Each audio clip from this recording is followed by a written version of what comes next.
기도하겠습니다. 하나님, 너무나 감사합니다. 오늘도 저희의 찬양을 받아주시고 영광 받아주시오니 하나님 감사합니다.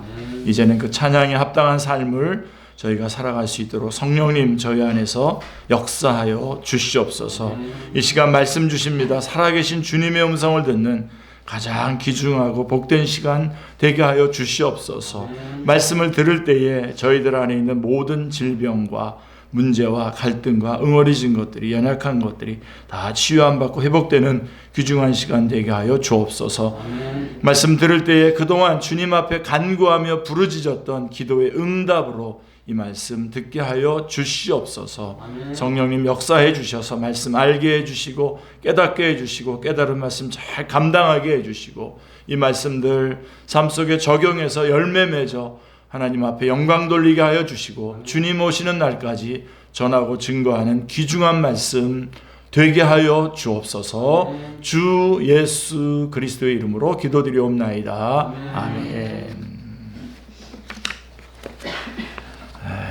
우리 누가복음은요 문학적인 특성이 있습니다. 그 특성 중에 하나가 뭐냐면 서문을 가지고 있다는 겁니다. 그래서 신약 성경 가운데에 고대 그리스 로마 문명 세계의 문학적 관습 중에 하나가 바로 서문을 갖고 있는 것인데요. 우리 성경에서는 오직 누가의 기록인 누가복음하고 사도행전에만 이 서문이 있습니다. 그런데 이 누가복음과 사도행전의 이 서문 또한 보통의 헬라어와는 달리 아주 어휘와 문체가 그리고 문장 구조에 있어서 매우 세련된 고급 헬라어를 사용하고 있습니다. 누가복음에만 등장하는 마리아의 창가라든가 이거 마그니피케트라고 하죠. 그 다음에 시므온의 창가라든가 이런 것들을 고려해 볼 때에 누가가 훌륭한 문필가요 탁월한 문학적 감각을 갖고 있음이 분명합니다. 그리고 또 하나 이제 중요한 것은 이 누가의 그 문학적 특성 중에 하나 중요한 것은 뭐냐면 어떤 교훈을 전달하기 위해서 종종 두 개의 기사를 혹은 비유를 한 쌍으로 묶어서 함께 소개하고 있다는 것입니다. 그래서 제가 오늘도 본문을 두 개의 본문을 같이 읽어드렸던 것이죠. 자, 이런 방식은 하나의 기사나 비유로 한 가지 교훈만 전달하는 것보다는 두 번 반복되는 효과를 가짐으로써 메시지를 강조하기 위해서는 훨씬 더 효과적인 방식인 것입니다. 그래서 누가복음에서 발견되는 이와 관련된 예를 굉장히 많지만 몇 가지만 좀 들어보면 2장에 보면 2장 25절부터 39절에는 남 선지자인 시므온과 여선지자인 안나의 아기 예수님 상봉에 대한 사건이 나옵니다. 그래서 이걸 두 가지를 이렇게 같이 붙여놨어요. 그래서 우리는 누가복음을 통해서 누가복음의 특징 중에 또 하나가 뭐냐면 약한 사람들에 대한 기록들이 많이 있거든요. 여자 선지자가 있다라고 하는 걸 여기서 이제 우리가 보게 되는 거죠. 그 다음에 6장 1절부터 11절에는 안식일에 밀 이삭을 먹은 사건과 안식일에 병 고친 사건이 같이 나옵니다. 그리고 10장에 가면 25절부터 42절에 보면 선한 사마리아인의 비유가 나오고 또 마르다와 마리아의 기사가 같이 나옵니다. 같이 이어서 봐야 되는 아주 중요한 것들이죠. 그 다음에 15장에 가면 3절부터 10절에 잃어버린 양의 비유와 잃어버린 드라크마 비유가 같이 나옵니다. 잃은 아들 이야기도 나오죠. 그리고 이제 18장에 가보면 1절부터 14절에서 불의한 재판관과 과부의 기도와 그 다음에 바리새인과 세리의 기도가 같이 나옵니다. 그리고 이제 오늘 본문 더 많지만 요것만 소개하고 오늘 본문에 보면 우리 누가복음 17장부터 7절부터 19절에 이런 방식을 따라서 기록됐어요. 그래서 두 가지의 기사를 하나로 묶어서 했는데 그 캐치워드 그 중간에 고리가 뭐냐면 감사입니다. 감사. 그래서 9절에 보면 이렇게 돼 있어요. 명한 대로 하였다고 종에게 감사하겠느냐 이렇게 돼 있어요. 그리고 16절에는 예수의 발 아래에 엎드려 감사하니 그는 사마리아 사람이라 라고 이렇게 말씀하고 있습니다. 그래서 감사가 그 고리입니다. 이 두 이야기의 고리입니다. 이 두 단어는 사실상 모두 같은 어근에서 비롯되었습니다. 이어지는 두 개의 기사에서 누가의 이 단어 사용은 다분히 의도적이라고 볼 수 있습니다. 여러분, 성경도요, 의도적으로 기록된 겁니다. 이거 목적을 가지고 의도적으로 기록된 겁니다. 근데 바로 지금 이 누가가 이 두 개의 사건을, 하나의 이야기와 두 개의 사건, 또 하나의 이야기를 같이 이렇게 묶어서 우리에게 이렇게 전달해 준 것은 다분히 의도적이다. 그러므로 우리가 앞에 나오는 7절부터 10절의 무익한 종의 비유와 이어서 나오는 10명의 납병 환자 치유 사건은 별도로 떼어놓고서 읽을 것이 아니라 한 쌍의 기사로 이해해야 비로소 두 기사를 통해서 전달하려고 하는 메시지를 바로 파악할 수 있습니다. 오늘도 여러분 그 두 가지를 제가 같이 얘기할 텐데 거기서 정확한 것을 같이 파악하시길 바랍니다. 그래서 이 공통된 감사라고 하는 단어를 중심으로 두 기사가 어떻게 하나로 묶여져 있는지, 또 이를 통하여 누가복음에서의 주님은 어떤 메시지를 전달하려고 하시는지를 살펴보겠습니다. 자, 그래서 먼저 무익한 종의 비유가 7절부터 10절에 나오는데요. 비유의 내용을 한번 보시기 바랍니다. 제가 좀 소개해 드릴게요. 비유는 하루 종일 밭에서 일하거나 양을 치던 종이 저녁에 귀가했을 때 주인은 하루 종일 수고한 그 종에게 자기와 함께 앉아서 식사하라고 말하지 않습니다. 오히려 주인의 먹을 것을 예비하고 띠를 띠고 주인이 먹고 마시는 동안에 수종 들고 난 후에야 비로소 자기 식사를 먹어야 된다고 가르치고 있습니다. 결코 주인이 명한 대로 이행했다고 종에게 감사하지 않습니다.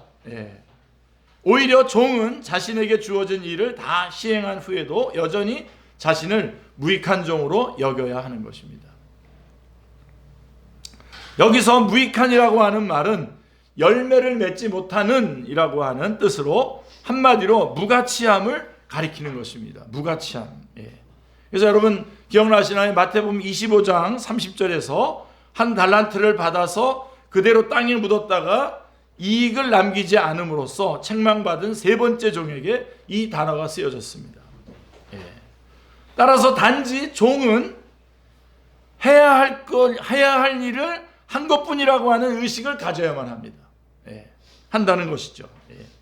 그래서 10절에 보면 하여야 할 일이 바로 이 점을 분명히 밝혀주고 있는 것입니다. 사도 바울도 힘들고 어려운 전도 여행을 다니면서도 이를 전혀 자랑거리로 생각하지 않았습니다. 오히려 자신이 예수 그리스도의 종으로서 마땅히 해야 할 일을 했다고 생각했습니다. 그래서 고린도전서 9장 16절에 보시면 내가 복음을 전할지라도 자랑할 것이 없음은 내가 부득불 할 일임이라 만일 복음을 전하지 아니하면 내게 화가 있을 것이로다 라고 말씀하고 있습니다. 그래서 본문의 무익한 종의 비유는 본래 예수님의 삶의 자리, 예수님께서 여러분 우리 성경에 보면 그 성경이 원래 그 말씀이 있었던 사건이 있었던 그 삶의 자리가 있잖아요.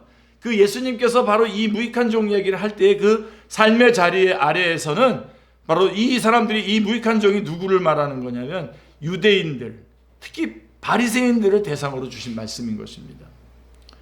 그들은 선행을 행할 경우에 그에 상응하는 적절한 대가를 예수님께 요청할 권리가 있다고 생각을 했어요. 이거 아멘하면 안 됩니다. 아니 그렇다는 것을 이해하는 거잖아요, 그죠?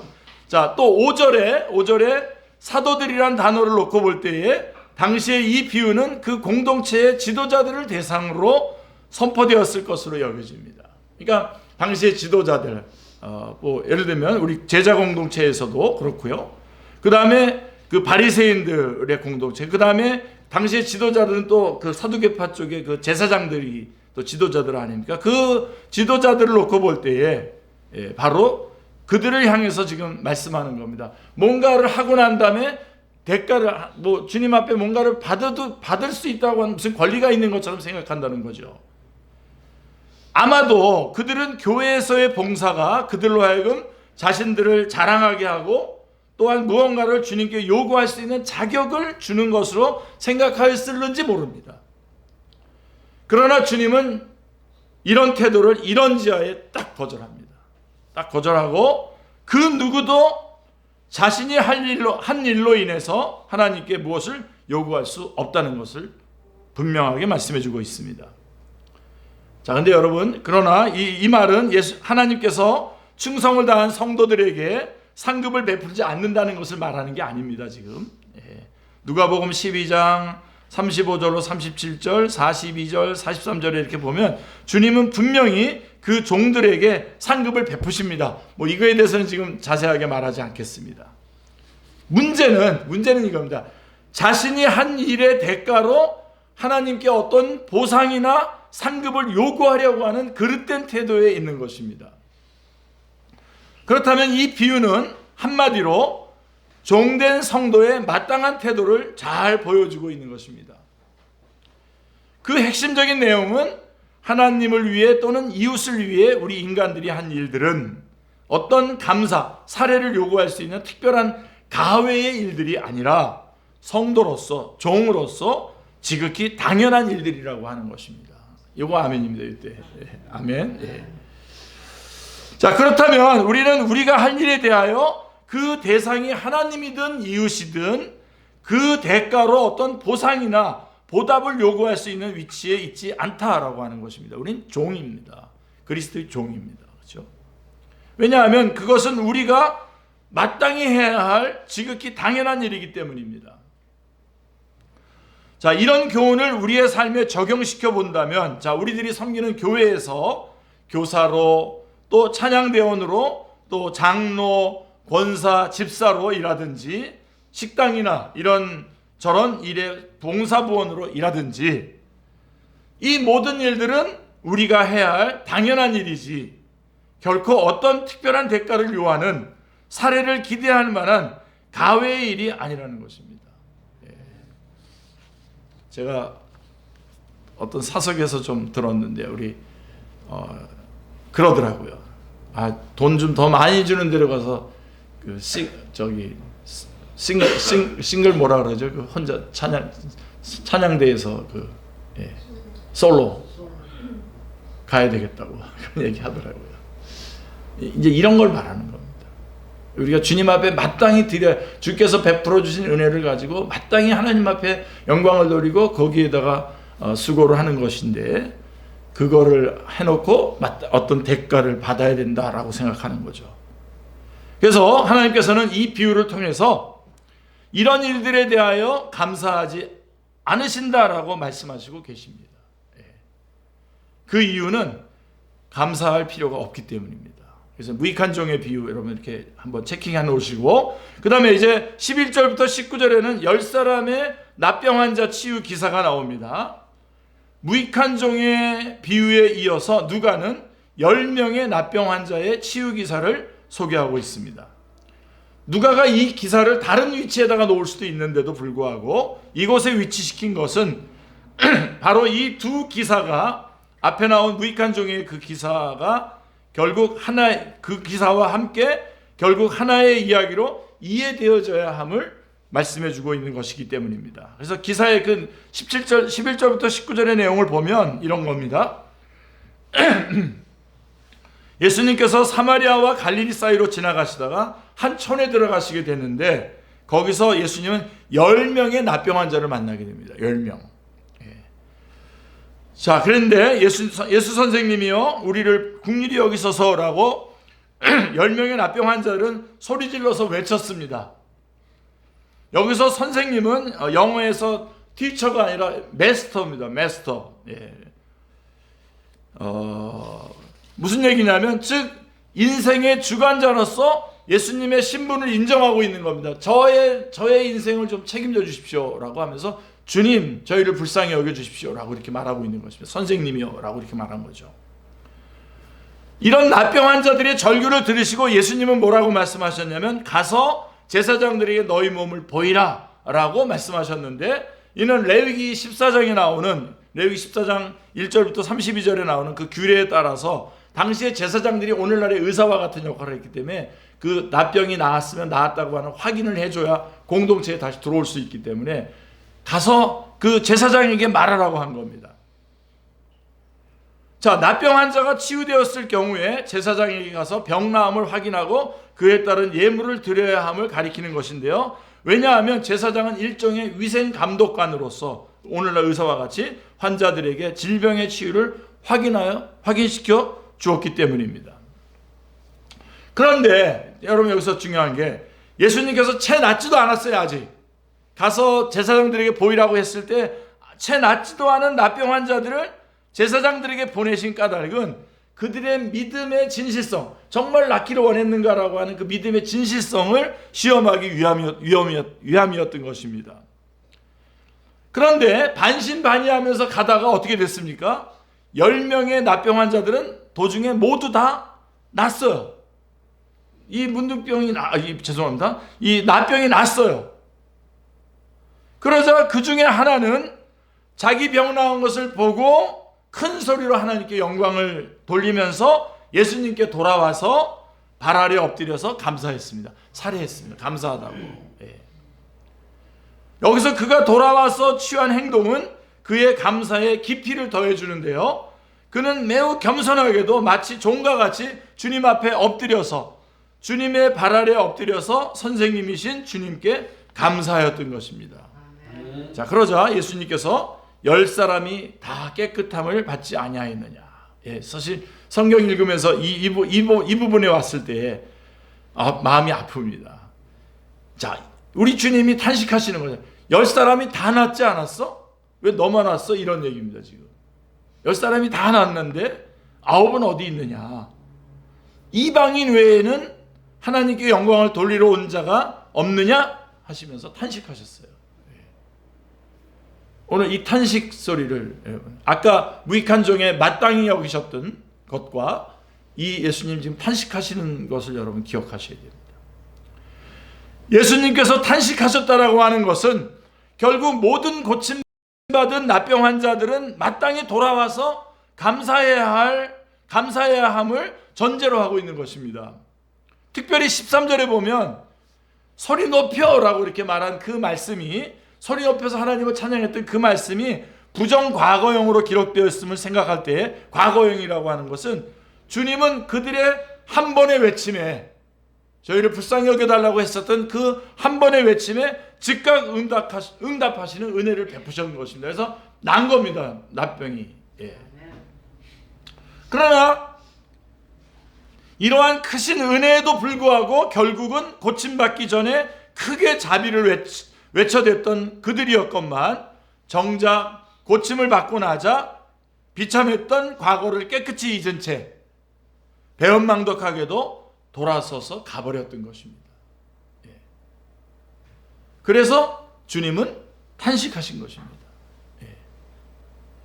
자, 좀 정리해보면, 그럼 무익한 종의 비유는 앞에서 우리가 7절부터 10절에서 말씀했던 무익한 종의 비유는 우리가 행한 일에 대해서 하나님께서는 감사할 필요가 없으시다는 것을 보여주고 있습니다.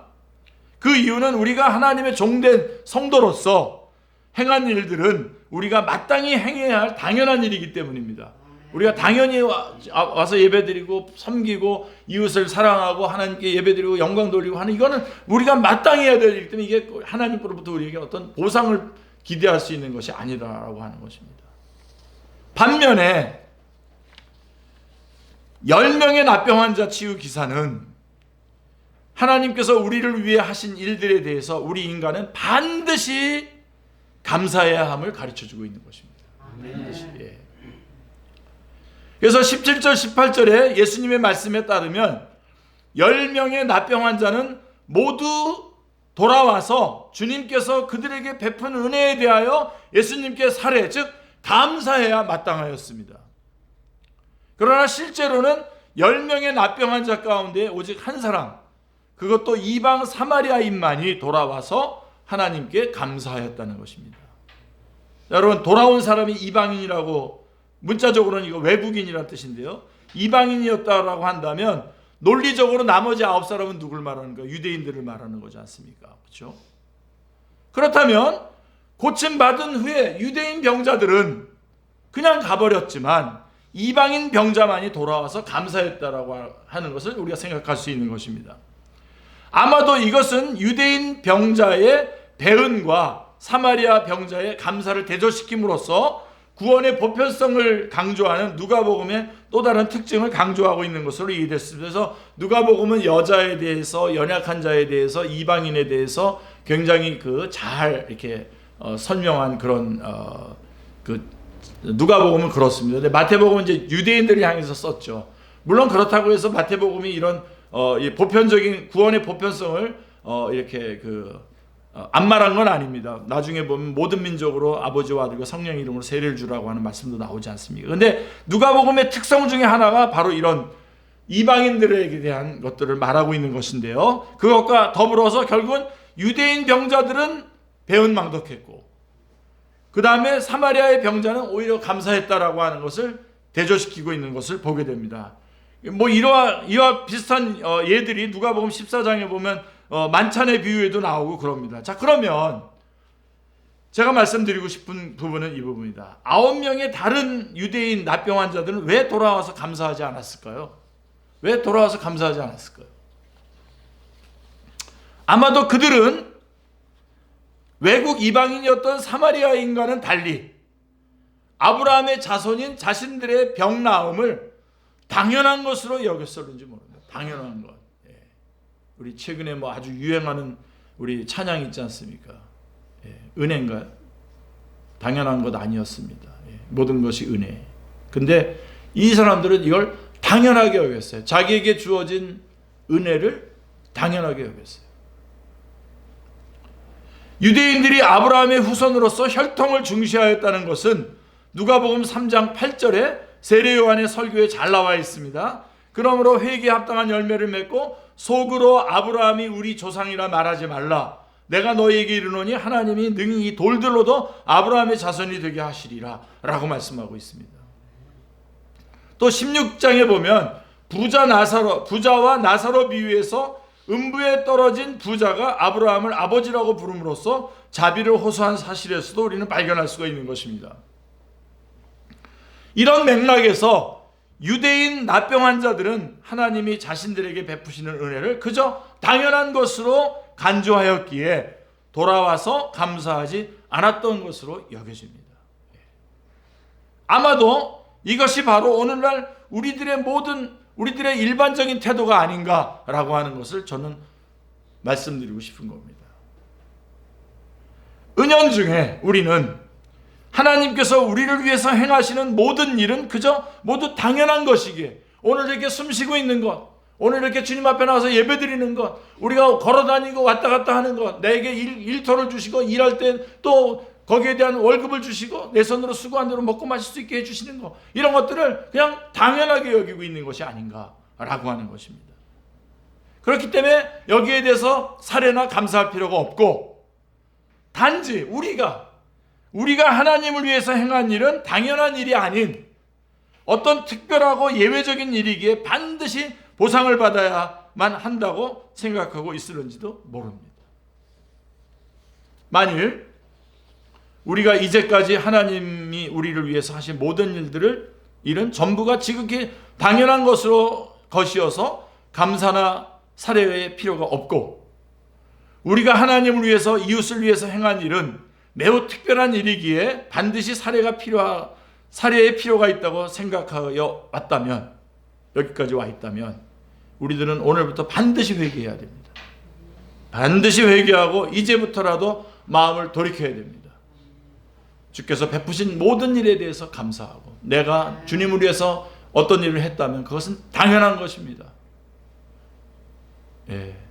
생각해 보세요. 우리를 이 주님의 이 포도원에 먼저 이렇게 들여보내 주시고 여기서 먼저 주님의 일을 하게 해주시는 거, 이게 얼마나 감격스러운 일입니까? 여러분, 예수님의 비유 가운데 마태복음 20장에 보면 포도원 농부 비유가 있어요. 아침에 일찍 들어가서 일하는 사람, 그다음 쭉 하다 일 끝나기 직전에 들어가서 일한 사람들을 다 똑같이 한 데나를 다 줬어요. 똑같이. 여러분, 누가 제일 손해본 걸까요? 제일 먼저 들어간 사람이 손해본 거잖아요. 그죠? 그렇게 생각하잖아요. 근데 여러분, 반대로 이게 하나님의 나라의 입장에서 생각해 보세요. 일찍부터 이 하나님의 나라에 들어와서 그 포도원에, 그 아버지 안에서 같이 일했던 것이 얼마나 귀합니까?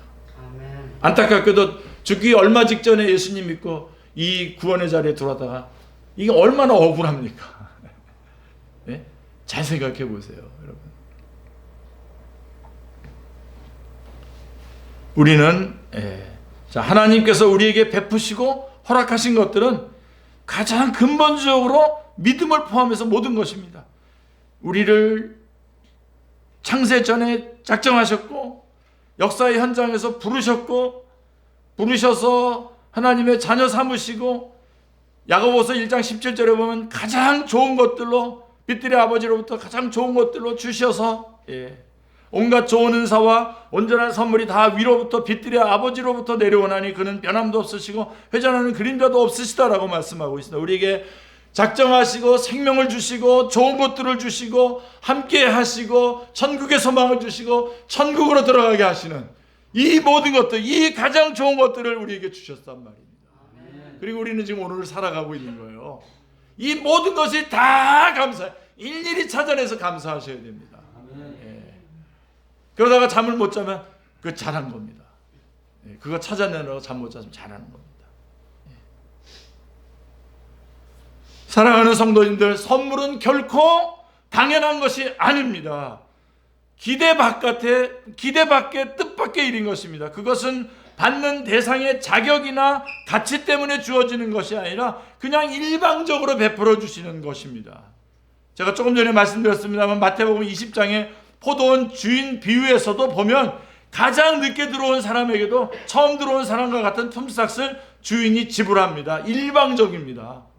제일 늦게 들어왔는데도 지불하세요. 100데나리온. 한 데나리온 지불합니다. 만일 자격이나 가치 때문에 주어졌다면 그것은 선물이 아니라 상이 되고 말 것입니다. 그러나 믿음은 결코 상이 아닙니다. 선물입니다. 감사해야 될 일입니다. 그 안에서 일어난 모든 일들은 모두 감사해야 됩니다. 그리고요, 한 말씀 좀 더 드린다면 19절에 우리가 감사를 잃게 되면 복도 잃습니다. 10명 중에 유일하게 돌아와서 감사하였던 사마리아인 나병 환자는 19절 말씀에 의하면, 마지막 19절 말씀에 의하면 영혼의 구원을 얻는 진정한 복을 받아 누리게 되었습니다. 진정한 복을. 그에게 이르시되 일어나 가라, 내 믿음이 너를 구원하였느니라 하시더라 라고 말씀하고 있습니다. 여기서 구원하였다라고 하는 말은 현재 완료형입니다. 그렇다면 사마리아의 병자가 치유받은 후에 돌아오기로 작정했을 때부터 이미 그에게는 그 영혼이 구원받을 만한 믿음이 있었다고 말할 수 있는 것입니다. 쭉 그래서 여기서 지금 완성이 된 겁니다. 이처럼 감사는 또 다른 감사를 낳는 복을 우리에게 가져다 줍니다. 어떤 분들 물어봐요. 제가 이렇게 감사하면 나에게 주시는 복이 뭔가요? 그렇게 감사하는 게 복입니다. 감사할 일이 또 있고 그래서 또 감사하고 감사하니까 또 감사하는 거죠. 예. 의지적으로 감사해야 됩니다. 여러분에게 주어진 거 찾아내셔서 의지적으로 감사하셔야 됩니다. 감사는 또 다른 감사를 낳는 복을 우리에게 가져다 줍니다. 그러나 병고침은 받았지만 돌아와서 감사치 않은 9명의 나병 환자가 전혀 믿음이 없었다고 말할 수 없어요. 여러분 외쳤잖아요. 선생님 저희를 불쌍히 여겨달라고 외쳤잖아요. 믿음이 있었어요. 적어도 그들에게는 나병으로부터 고침받을 만한 믿음은 애당초에 있었던 것입니다. 그런 믿음으로 그들은 육체의 질병을 고쳤지만 그 이상도 그 이하도 아닙니다. 그들은 또 어느 날 다시 질병을 얻게 되고 죽게 될 겁니다. 감사가 없었던 9명의 나병 환자는 비록 육적으로는 고침받아서 이 땅에서 잠시 동안은 더 살 수 있었을는지 모르지만 영혼의 문제가 해결되지 않음으로 말미암아 마침내는 영원한 고통에 빠지게 되었을 것입니다. 즉 감사가 없을 때에 영원 구원의 복을 잃어버렸던 것입니다. 감사하지 않는 믿음은 불완전한 것입니다. 불완전한 믿음으로는 일시적인 육신의 문제는 해결할 수 있으나 영혼의 문제는 해결할 수 없습니다. 그러나 완전한 믿음은 육신과 영혼의 필요를 채워주는 완전한 회복을 가져다 줍니다. 아멘. 이것을 달리 표현하면 감사가 없으면 복도 없다는 것입니다. 이에 대한 한 예를 우리는 고린도전서에서 발견할 수 있는데요. 10장 11절 12절에 보시면 저희 중에 어떤 이들이 원망하다가 멸망시키는 자에게 멸망하였나니 너희는 저희와 같이 원망하지 말라. 저희에게 당한 이런 일이 거울이 되고 또한 말세를 만난 우리의 경계로 기록되었느니라. 광야의 유랑생활 동안 이스라엘 백성들이 날마다 만나와 메추라기를 먹는 초자연적인 기적을 경험하면서 그렇게 살면서도 감사 없이 불평만 있어 왔습니다. 계속 불평했어요. 그래서 그렇게 불평만 일삼자 그들에게 돌아간 것은 결국 멸망이었다고 하는 사실을 사도 바울은 고린도 교인들에게 지금 일깨워 깨우쳐 주고 있는 것입니다. 이처럼 감사가 없을 때 복도 없습니다.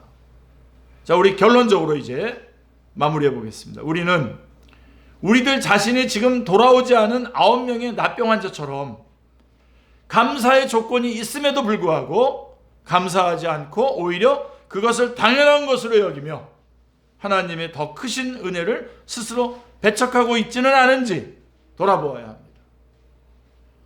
하나님께서 우리에게 은혜를 베풀어 주셨고 그래서 감사하면 더 큰 은혜의 자리로, 더 큰 감사의 자리로 나갈 수 있을 텐데 그렇지 않고 그 은혜를 배척하고 있지는 않은지 돌아보아야 되고요. 그 다음에 아울러서 두 번째로 우리들은 우리가 하나님과 이웃을 위해 한 모든 일은 지극히 당연한 일로 여김으로써 이와 관련해서 어떠한 감사도 기대하지 말아야 합니다. 율법주의로 다시 돌아가면 안 된다는 말입니다. 보상을 바라거나 여러분 우리가 예수님 믿고 하나님의 일을 하고 있는 것 자체가 이미 어마어마한 감사합니다. 은혜입니다, 여러분. 뭘 더 받아서 어떻게 하겠다는 겁니까? 이 일을 할 수 있다는 것 자체가 하나님의 은혜입니다. 그리고 하나 더 말씀드린다면 세 번째로 하나님이 우리를 위해서 행하신 크고 작은 모든 일은 과분한 선물로 깨달아서 반드시 살해하고 감사해야 합니다. 반드시 살해하고 감사해야 됩니다. 그게 그 감사하는 방법이 하나님께 드리든 또 다른 사람에게 흘려보내든 감사해야 됩니다. 그것이 물질이든 마음이든 흘려보내야 됩니다. 그런데 문제는 이런 하나님의 은혜와 선물은 당연시하고 오히려 내가 한 일은 예외적인 특별하고 대단한 일로 간주하여 하나님의 사례를 기다리고 또 요구하는 잘못된 의식과 자세, 이게 문제입니다. 오늘 바로 이런 우리들의 잘못된 태도와 자세를 바르게 교정하시기 위해서 주님께서는 이 누가복음의 말씀을 통해서 이 두 기사를 우리에게 함께 소개해 주고 계신 것입니다. 시편 50편 23절을 보십시오. 감사로 제사를 드리는 자가 나를 영화롭게 하나니 그의 행위를 옳게 하는 자에게 내가 하나님의 구원을 보이리라. 아멘. 기도하겠습니다. 하나님 아버지 너무나 감사합니다. 오늘도 귀한 말씀 주시고 또 그 말씀 하나님 붙잡고 이제 그 말씀 따라 순종하며 살아갈 수 있도록 저희들을 인도해 주시니 감사합니다. 주께서 베풀어 주신 모든 것들 우리 구원의 자리로 인도해 주시고 또 주님의 일 하게 해 주시고 하나님의 영광을 드러내게 해 주신 이 모든 것들 감사하게 하여 주시고 또 하나님 저희가 주께서 베풀어 주신 은혜로 또 이웃을 섬기고 하나님 앞에 예배하고 영광 돌린 모든 일들에 대해서 지극히 당연하게 꼭 당연히 해야 할 일을 했음을 알고 이것 또한 감사하는 저희들의 삶이 되게 하여 주시옵소서. 주 예수 그리스도의 이름으로 기도드리옵나이다. 아멘.